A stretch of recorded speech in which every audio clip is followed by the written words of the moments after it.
Hello students, હું છું Savaliya sir અને 11-12 સાયન્સના JEE નીટ માટેના આ બેઝિક કોન્સેપ્ટ્સ એટલે કે મૂળભૂત ખ્યાલો માટેના બ્રિજ કોર્સમાં આપનું સ્વાગત છે.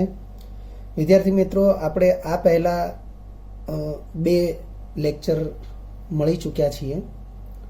આ થર્ડ TTLમાં આપનું સ્વાગત છે, આપણો ટેબલ ટોપ લેક્ચર 3. અગાઉના જે TTL લેક્ચર છે એની અંદર આપણે પરમાણુના મૂળભૂત બંધારણ માટેનો અભ્યાસ કરેલો, જેમાં પ્રોટોન, ન્યુટ્રોન, ઇલેક્ટ્રોન વિશે આપણે જાણ્યું હતું. એ સિવાય આપણે તટસ્થ પરમાણુના સંદર્ભમાં આયન કઈ રીતે બને છે, ઇલેક્ટ્રોન મેળવવાથી, ઇલેક્ટ્રોન ગુમાવવાથી, ઇલેક્ટ્રોન ગુમાવે તો ધન આયન, ઇલેક્ટ્રોન મેળવે તો ઋણ આયન, ક્યારેય પ્રોટોનના મેળવવા કે ગુમાવવાથી આયન બનવાની ક્રિયા શક્ય નથી, એવું પણ આપણે જોયેલું. આ ઉપરાંત આપણે આયનના વીજભાર વિશે પણ અભ્યાસ કરેલો. વિદ્યાર્થી મિત્રો, એક ખાસ બાબત એ છે કે તમે સમયાંતરે અગાઉના લેક્ચરનું રિવિઝન કરતા રહો અને એની અંદર તમને જે પણ નોટ્સ જોવા મળે એને ધ્યાનથી એક વખત વાંચતા રહો. આ લેક્ચરમાં આપણે તત્વના પરમાણુની મૂળભૂત લાક્ષણિકતાઓ વિશેનો અભ્યાસ કરીશું. આ કોન્સેપ્ટ ક્લિયર હોવો એટલા માટે જરૂરી છે કે અમુક બાબતોથી આપણે પરિચિત હોઈએ, પરંતુ તે બાબતોની જે ઓરિજિનલ ઓળખાણ છે અથવા લાક્ષણિકતા છે એ આપણને ખ્યાલ ન હોય. જેમ કે અહીં ટાઇટલ છે તત્વના પરમાણુની મૂળભૂત લાક્ષણિકતાઓ.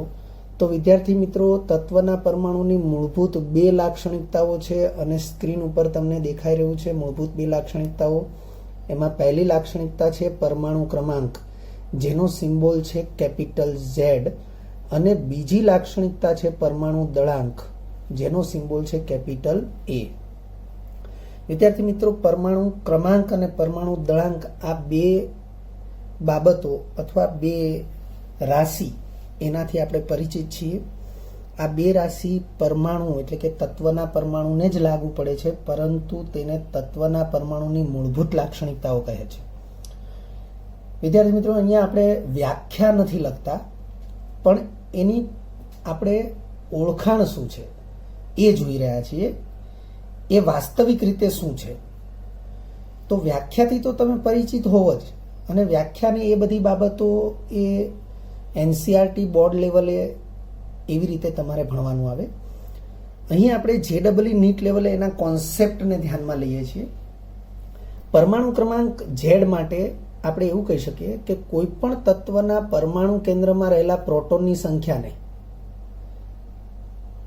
તે તત્વનો પરમાણુ ક્રમાંક Z કહી શકાય. તો વ્યાખ્યા પ્રમાણે હું બોલ્યો એ શબ્દો બરોબર છે, પણ અહીં કોન્સેપ્ટમાં આપણે આવું જ લખી શકીએ કે પરમાણુ ક્રમાંક Z બરાબર પરમાણુ કેન્દ્રમાં રહેલા પ્રોટોનની સંખ્યા અથવા તટસ્થ પરમાણુની ઇલેક્ટ્રોન સંખ્યા. તો એ બંને એટલે કે પરમાણુ કેન્દ્રમાં રહેલા પ્રોટોનની સંખ્યા એને પણ પરમાણુ ક્રમાંક તરીકે ઓળખાવી શકાય, અને તટસ્થ પરમાણુની ઇલેક્ટ્રોન સંખ્યા એને પણ પરમાણુ ક્રમાંક તરીકે ઓળખાવી શકાય. હું ફરીથી બોલું છું. પરમાણુ કેન્દ્રમાં રહેલ પ્રોટોનની સંખ્યા એને પણ આપણે પરમાણુ ક્રમાંક Z તરીકે ઓળખાવી શકીએ. એવી રીતે તટસ્થ પરમાણુની ઇલેક્ટ્રોન સંખ્યા એને પણ આપણે પરમાણુ ક્રમાંક તરીકે ઓળખાવી શકીએ. દાખલા તરીકે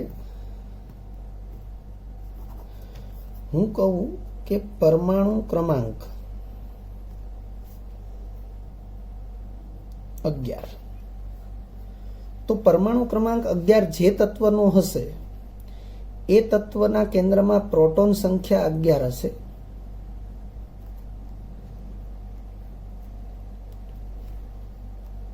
કેન્દ્રની બહારના વિસ્તારમાં ઇલેક્ટ્રોન સંખ્યા પણ 11 જ હશે. જો કે વિદ્યાર્થી મિત્રો, તમે 1 થી 30 તત્વોના નામ, સંજ્ઞા, પરમાણુ ક્રમાંક, ઇલેક્ટ્રોન રચના આ બધી માહિતીથી પરિચિત છો જ. પરમાણુ ક્રમાંક 11ની વાત થાય તો તમે જે ટ્રીકથી પરમાણુ ક્રમાંક મોઢે કર્યા હોય હા હી લી બેબો કાનાઓ ફ્લોની સોમે શીખો સકા પોકે, આ જે ટ્રીક છે તો એ ટ્રીકના આધારે તમે યાદ કરી જોજો. પરમાણુ ક્રમાંક 11 સોડિયમ તત્વ માટે પરમાણુ ક્રમાંક 11 આપણને મળશે. તો પરમાણુ ક્રમાંક 11 ધરાવતું જે તત્વ છે એના કેન્દ્રમાં પ્રોટોનની સંખ્યા 11 છે અને કેન્દ્રની બહારના વિસ્તારમાં ઇલેક્ટ્રોન સંખ્યા પણ 11 છે. એટલે આપણે એમ કહી શકીએ કે પરમાણુ ક્રમાંક એ કેન્દ્રમાં રહેલી પ્રોટોન સંખ્યા છે અથવા તટસ્થ પરમાણુની ઇલેક્ટ્રોન સંખ્યા છે.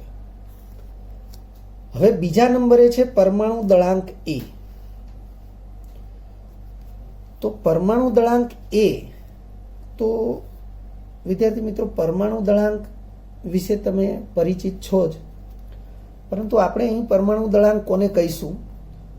તો પરમાણુ કેન્દ્રમાં રહેલા પ્રોટોન અને ન્યુટ્રોનની કુલ સંખ્યા એને પરમાણુ દળાંક એ કહે છે. એટલે હું એવી રીતે કહી શકું કે એ ઇઝ ઇક્વલ ટુ, એ એટલે પરમાણુ દળાંક, એ ઇઝ ઇક્વલ ટુ પ્રોટોન સંખ્યા એટલે પી વત્તા ન્યુટ્રોન સંખ્યા એટલે એન, પી પ્લસ એન. પ્રોટોન અને ન્યુટ્રોનની સંખ્યાનો સરવાળો એટલે કુલ સંખ્યા, એને કહેવાશે તત્વનો પરમાણુ દળાંક અથવા પરમાણુય દળ. વિદ્યાર્થી મિત્રો, આપણે ફર્સ્ટ TTL-માં એવી સ્પષ્ટતા કરેલી કે કોઈ પણ તત્વના પરમાણુ કેન્દ્રમાં રહેલા મૂળભૂત કણો, આ મૂળભૂત કણો માટે આપણે ત્યાં ઉપપરમાણુય કણો એવું પણ ઉલ્લેખ કરેલો છે, એને ન્યુક્લિયોન્સ કહે છે. ન્યુક્લિયોન્સ કહેતા કેન્દ્રીય કણો, કારણ કે એ કેન્દ્રમાં રહે છે અને કેન્દ્રમાં રહે છે એટલે એને ન્યુક્લિયોન્સ કહેવાય. તમે એવી પણ એક સામ્યતા વિચારી શકો છો, જેમ કે પ્રોટોન, ન્યુટ્રોન, ઇલેક્ટ્રોન, તો આ બધામાં પ્રત્યય છે ઓન. તો પ્રત્યય ઓન. હવે આ બંને ઉપપરમાણુય કણો અથવા મૂળભૂત કણો એ પરમાણુના કેન્દ્રમાં રહે છે. એટલે પરમાણુનું કેન્દ્ર એટલે ન્યુક્લિયસ, અને ન્યુક્લિયસ અને પછી આ ન્યુક્લી શબ્દ લઈને ઓન લગાવીએ તો ન્યુક્લિઓન.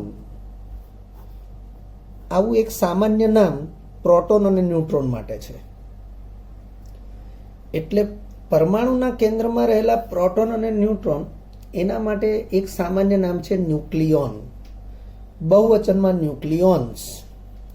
એટલે આપણે અહીં લખ્યું છે કુલ ન્યુક્લિયોન્સની સંખ્યા, એને પણ પરમાણુ દળાંક એ કહી શકાય. મેં એક નોંધ લખી છે, કદાચ આ નોંધના અમુક શબ્દોથી તમે પરિચિત હોવ.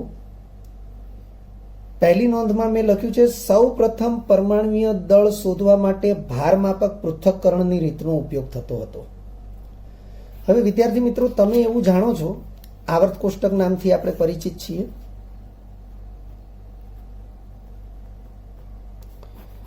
બહુ જ પ્રખ્યાત એવું એક મેન્ડેલિફ નું આવર્ત કોષ્ટક છે, અને બીજું એક છે આધુનિક આવર્ત કોષ્ટક.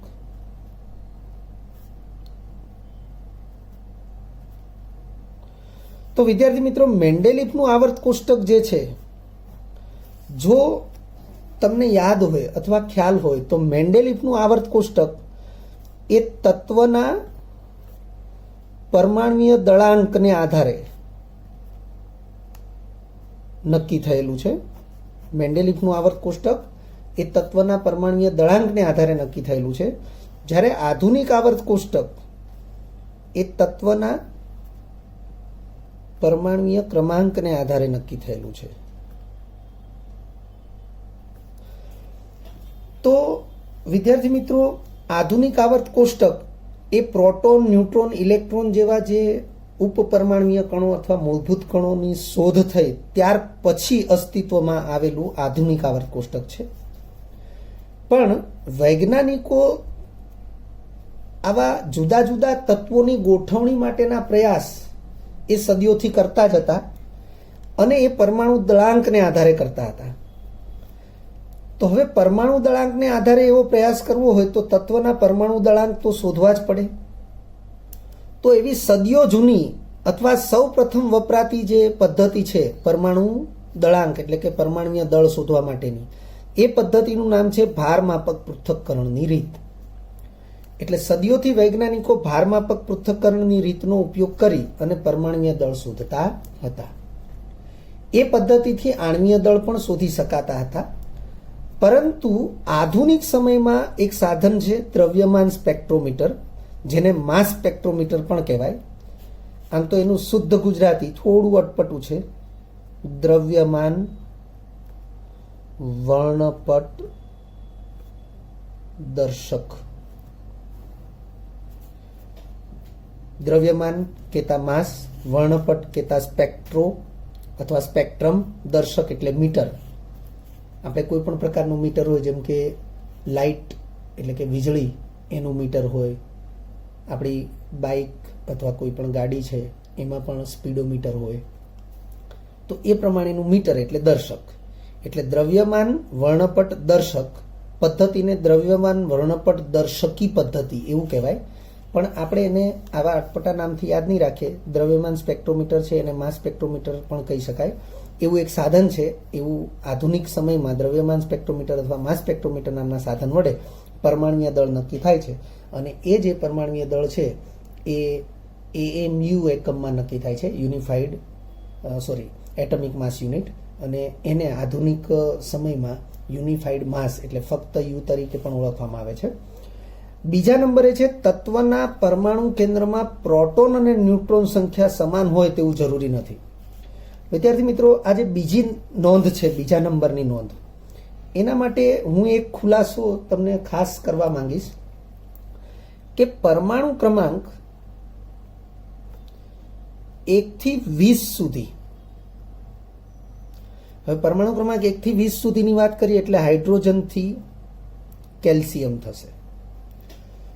તો પરમાણુ ક્રમાંક 1 થી 20 સુધીના જે તત્વો છે એના માટે જ આવી શક્યતા છે કે કદાચ પ્રોટોન સંખ્યા અને ન્યુટ્રોન સંખ્યા સમાન થાય. હું કદાચ બોલું છું. 1 થી 20 તત્વોમાં આવું જ થાય એવો કોઈ અર્થ નથી.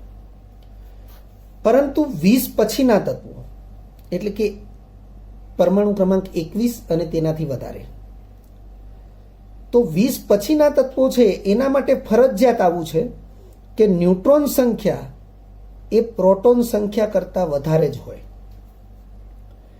એટલે આ એક માહિતી છે જેને અત્યારે ધ્યાનમાં રાખી લો.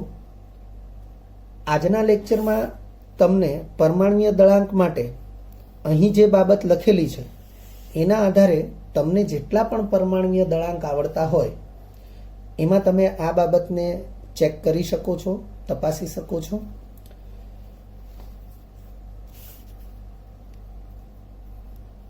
ફરીથી બીજા નંબરની નોંધ, તત્વના પરમાણુ કેન્દ્રમાં પ્રોટોન અને ન્યુટ્રોન સંખ્યા સમાન હોય તેવું જરૂરી નથી. આપણે એની માટે ઉદાહરણો લઈ શકીએ છીએ. દાખલા તરીકે હું સોડિયમ તત્વને વિચારું તો સોડિયમ તત્વનો પરમાણુ ક્રમાંક 11 છે, પરંતુ પરમાણુ દળાંક A બરાબર 23 છે. તો આનો અર્થ એવો થશે 11 પરમાણુ ક્રમાંક છે એટલે પ્રોટોન સંખ્યા 11 થઈ. હવે A બરાબર પ્રોટોન સંખ્યા વત્તા ન્યુટ્રોન સંખ્યા. હવે પ્રોટોન સંખ્યા 11 એપ્લાય કરીએ તો થશે 23 બરાબર 11 વત્તા n, એટલે ન્યુટ્રોન સંખ્યા આપણને મળશે 23 માઇનસ 11 બરાબર 12. તો તમે અહીંયા જોઈ શકો છો કે ન્યુટ્રોન સંખ્યા 12 છે, પ્રોટોન સંખ્યા 11 છે. તો ન્યુટ્રોન સંખ્યા વધારે છે, પ્રોટોન સંખ્યા ઓછી છે. વિદ્યાર્થી મિત્રો, લગભગ એવું ભાગ્યે જ જોવા મળે કે પ્રોટોન સંખ્યા વધારે હોય, ન્યુટ્રોન સંખ્યા ઓછી હોય. મોટા ભાગે તત્વોમાં એવું જ જોવા મળશે. પ્રોટોન સંખ્યા અને ન્યુટ્રોન સંખ્યા કાં તો સરખી હશે અને કાં તો ન્યુટ્રોન સંખ્યા વધારે હશે અને પ્રોટોન સંખ્યા ઓછી હશે. પરંતુ મેં કીધું તેમ ન્યુટ્રોન સંખ્યા ઓછી હોય ને પ્રોટોન સંખ્યા વધારે હોય એવું લગભગ જોવા મળતું નથી. અહીં લખ્યું છે, યાદ રાખો કરીને એક વિશેષ બાબત લખેલી છે. ઉપરોક્ત બંને પૈકી સાપેક્ષમાં પરમાણુ ક્રમાંક એ વધુ અગત્યની લાક્ષણિકતા છે. અહીંયા તત્વના પરમાણુની મૂળભૂત 2 લાક્ષણિકતાઓ લખી છે. એ બંને પૈકી પરમાણુ ક્રમાંક એ વધુ અગત્યની લાક્ષણિકતા છે, કારણ કે પરમાણુ દળાંકને આધારે ચોક્કસ તત્વ નક્કી થઈ શકતો નથી. હવે આ બાબત જે છે, દાખલા તરીકે આપણે વિચારીએ, દાખલા તરીકે હું એમ કહું પરમાણુ દળાંક 40. હવે આ પરમાણુ દળાંક 40 ધરાવતું તત્વ, આવું હું વિચારું, તો મને પરમાણુ દળાંક 40 ધરાવતું તત્વ વિચારવું હોય તો મારે વિચારવું પડે કે તત્વનો પ્રોટોન સંખ્યા કેટલી હશે, તત્વની ઇલેક્ટ્રોન સંખ્યા કેટલી હશે. કારણ કે કોઈ પણ તત્વને આઈડેન્ટિફાય કરવા માટે, એટલે કે ઓળખવા માટે, એ તત્વના પરમાણુ ક્રમાંકની આવશ્યકતા છે. પરમાણુ દળાંકથી તમને પરમાણુ ક્રમાંકનો ખ્યાલ ન આવી શકે. દાખલા તરીકે આ 40 છે, એનો અર્થ એવો થાય કે એના કેન્દ્રમાં પ્રોટોન અને ન્યુટ્રોનની કુલ સંખ્યા 40 છે. હવે જો કુલ સંખ્યા 40 હોય તો પ્રોટોન કેટલા, ન્યુટ્રોન કેટલા, એવું આપણે સ્પષ્ટપણે કહી શકીએ નહીં, કારણ કે આપણે એક નોંધ આવી લખી છે કે તત્વના પરમાણુ કેન્દ્રમાં પ્રોટોન અને ન્યુટ્રોન સંખ્યા સમાન હોય તેવું જરૂરી નથી. હવે જરૂરી નથી એટલે આપણે અહીંયા એવું ન કહી શકીએ કે પ્રોટોન પણ 20 હશે, ન્યુટ્રોન પણ 20 હશે, એવું આપણે કહી શકીએ નહીં. પ્રોટોન અને ન્યુટ્રોન 20 જ હોય એ વિધાન ખોટું છે. હા, પ્રોટોન 20 હોય તો ન્યુટ્રોન 20 જ હોય, કારણ કે કુલ દળાંક પરમાણુ દળાંક 40 છે. હવે પરમાણુ દળાંક 40 ધરાવતા તત્વ માટે 2 શક્યતા છે. એમાં પહેલું તત્વ છે આર્ગન, અથવા એને આર્ગોન પણ કહે, AR, અને બીજું તત્વ છે કેલ્શિયમ. વિદ્યાર્થી મિત્રો, તમને જો 1 થી 20 તત્વો અથવા 1 થી 30 તત્વોના પરમાણુ દળાંક પણ મોઢે હોય તો આર્ગન કે જેનો પરમાણુ ક્રમાંક 18 છે અને કેલ્શિયમ જેનો પરમાણુ ક્રમાંક 20 છે, અને આ બંનેના પરમાણુ ક્રમાંક ભિન્ન છે પણ પરમાણુ દળાંક 40 સમાન છે. અર્થ કે હું પરમાણુ દળાંક 40 અને પછી હું એમ કહું એ તત્વ કયું, ચોક્કસ તત્વ કયું, તો ચોક્કસ તત્વ તમે ઓળખી શકતા નથી. કારણ કે ચોક્કસ તત્વ એને જ કહેવાય કે તમે ફક્ત ને ફક્ત કોઈ એક તત્વને જ નક્કી અથવા ચોક્કસ રીતે કહી શકો. પરંતુ પરમાણુ દળાંક 40 પરથી 2 તત્વો આઈડેન્ટિફાય થાય છે, માટે પરમાણુ દળાંક એ વધુ અગત્યનું લક્ષણ નથી, પરંતુ પરમાણુ ક્રમાંક વધુ અગત્યનું લક્ષણ છે. તો લખ્યું છે, કારણ કે પરમાણુ દળાંકને આધારે ચોક્કસ તત્વ નક્કી થઈ શકતો નથી. હવે ચોક્કસ તત્વ નક્કી ન થઈ શકે તો તે તત્વ માટેની અન્ય માહિતી પણ આપણને મળી શકશે નહીં, એટલે લખ્યું છે તેથી તત્વ વિશે અન્ય માહિતી પણ મળી શકતી નથી. જ્યારે પરમાણુ ક્રમાંકને આધારે ચોક્કસ તત્વ નક્કી થાય છે, દાખલા તરીકે હું કહું પરમાણુ ક્રમાંક 18, તો પરમાણુ ક્રમાંક 18 એટલે એક જ તત્વ થાય અને એ આર્ગન. હવે પરમાણુ ક્રમાંક 18 માટે હું અન્ય કોઈ તત્વનું નામ લઈશ તો એ ખોટું ગણાશે. એવી રીતે હું એમ કહું પરમાણુ ક્રમાંક 20, તો પરમાણુ ક્રમાંક 20 માટે કેલ્શિયમ તત્વ જ યોગ્ય છે. આપણે કેલ્શિયમ તત્વ સિવાય બીજું નામ લઈએ તો એ આપણી વાત ખોટી પડશે. એટલે પરમાણુ ક્રમાંકને આધારે ચોક્કસ તત્વ નક્કી થાય છે. હવે જો ચોક્કસ તત્વ નક્કી થઈ જતું હોય તો આપણે એ તત્વની ઇલેક્ટ્રોન સંખ્યા, એ તત્વની ઇલેક્ટ્રોન રચના, આવર્ત કોષ્ટકમાં તત્વનું સ્થાન, તત્વની રાસાયણિક લાક્ષણિકતા, આ બધી જ બાબતો નક્કી કરી શકીએ છીએ. જેમ કે પરમાણુ ક્રમાંક 18 હોય તો તત્વ નક્કી થયું આર્ગન. હવે તત્વ આર્ગન નક્કી થાય, પરમાણુ ક્રમાંક 18, તો પરમાણુ ક્રમાંક 18 તો તત્વ થશે આર્ગન, સંજ્ઞા AR, કેન્દ્રમાં પ્રોટોનની સંખ્યા 18, ઇલેક્ટ્રોન સંખ્યા પણ 18. હવે 18 ઇલેક્ટ્રોન સંખ્યા હોય તો ઇલેક્ટ્રોન રચના આપણને 2 8 8 18 18 32 પ્રમાણે કરીએ તો 2, 18માંથી 2 ઇલેક્ટ્રોન ગોઠવ્યા, બાકી રહ્યા 16, તો આપણે 8 ગોઠવીએ, 2, 8, ફરીથી 8 ગોઠવીએ, તો ટોટલ થઈ ગયા 18. તો અહીં ઇલેક્ટ્રોન રચના પરથી સ્પષ્ટ થાય છે કે આ તત્વ જે છે એ સંપૂર્ણ ઇલેક્ટ્રોન રચના દર્શાવે છે, એટલે આ નિષ્ક્રિય તત્વ છે. એટલે આપણે તત્વની રાસાયણિક લાક્ષણિકતા પણ નક્કી કરી શકીએ છીએ ઇલેક્ટ્રોન રચનાને આધારે. આવર્ત કોષ્ટકમાં તત્વનું સ્થાન, તો નિષ્ક્રિય સમૂહ જે છે એ નિષ્ક્રિય સમૂહમાં આ તત્વને ગોઠવી શકાય એવું પણ આપણે નક્કી કરી શકીએ છીએ. કહેવાનો અર્થ કે પરમાણુ ક્રમાંકને આધારે જે તે તત્વ તો નક્કી થઈ જ શકે છે, પરંતુ તત્વની ઇલેક્ટ્રોન સંખ્યા, તત્વની ઇલેક્ટ્રોન રચના, આવર્ત કોષ્ટકમાં તત્વનું સ્થાન, તત્વની રાસાયણિક લાક્ષણિકતા વગેરે બાબતો પણ નક્કી થઈ શકે છે. વિદ્યાર્થી મિત્રો, સૌથી છેલ્લી બાબત જે લખી છે એ ખૂબ જ અગત્યની છે. અહીં લખ્યું છે 2 ભિન્ન તત્વોના પરમાણુ દળાંક સમાન હોઈ શકે. જેમ કે તમે અહીંયા જોઈ શકો છો કે આર્ગન અને કેલ્શિયમ એ બંનેના પરમાણુ દળાંક 40 એટલે સમાન છે, પરંતુ 2 ભિન્ન તત્વના પરમાણુ ક્રમાંક ક્યારેય સમાન હોતા નથી. તમે જોઈ શકો છો કે આર્ગન અને કેલ્શિયમ પરમાણુ દળાંક 40 છે, સમાન છે, પરંતુ બંનેના પરમાણુ ક્રમાંક જુદા જુદા જ છે. એટલે અહીં અંતિમ વિધાન લખ્યું છે કે આમ પરમાણુ ક્રમાંક એ તત્વનો વિશિષ્ટ ગુણધર્મ છે. વિશિષ્ટને ઇંગ્લિશમાં યુનિક કહેવાય. કોઈ એક તત્વ માટે કોઈ એક પરમાણુ ક્રમાંક એ યુનિક નંબર છે. હું એમ કહું આર્ગનનો પરમાણુ ક્રમાંક 18 છે, પછી હું એમ કહું કે આર્ગનનો પરમાણુ ક્રમાંક 19 પણ હોઈ શકે, તો એ વાત બિલકુલ ખોટી છે. કારણ કે તત્વ માટેનો પરમાણુ ક્રમાંક એ તત્વની વિશિષ્ટ ઓળખ આપે છે, એ તત્વનો વિશિષ્ટ ગુણધર્મ છે. કોઈ એક તત્વને જે પરમાણુ ક્રમાંક હોય, અન્ય તત્વને એ પરમાણુ ક્રમાંક ક્યારેય હોતો નથી. વિદ્યાર્થી મિત્રો, જો તમને આ વિડીયો લેક્ચર ગમ્યો હોય તો લાઇક આપજો, શેર કરજો અને સબસ્ક્રાઇબ પણ કરજો. અગાઉના લેક્ચરનું રિવિઝન અને પાઠ્યપુસ્તકનું વાંચન કરતા રહેજો. આ લેક્ચર અંગે કોઈ પણ ડિફિકલ્ટી હોય તો મને વોટ્સઅપ કરી શકાય. આભાર. ફરી મળીશું નવા વિડીયો લેક્ચરમાં.